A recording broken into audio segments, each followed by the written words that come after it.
PCOD అంటే just irregular periods అని అనుకుంటున్నావా? నా జర్నీ వినిపిస్తే మీకు క్లారిటీ వస్తుంది. నిన్న నా ట్రాన్స్ఫర్మేషన్ వీడియో చూశారు కదా, thank you so much for all your response.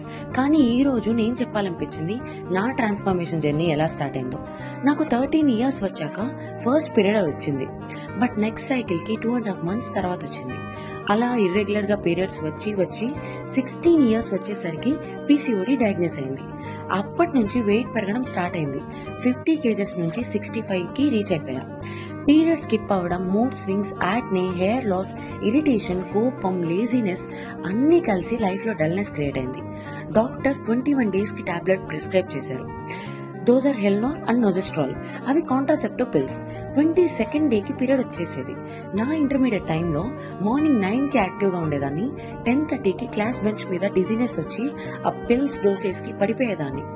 One day hospital ముందే డాక్టర్ ముందే వామిట్ చేసుకున్నా. షీ సెడ్ ఈ మెడిసిన్స్ అందరికీ సెట్ అవ్వవు, సో స్టాప్ చేయన్నారు. అప్పుడే డిసైడ్ అయ్యాను అలోపతి వద్దు, బట్ నెక్స్ట్ స్టెప్స్ లో చెప్తా లైఫ్ ఎలా తిరిగింది అనేది.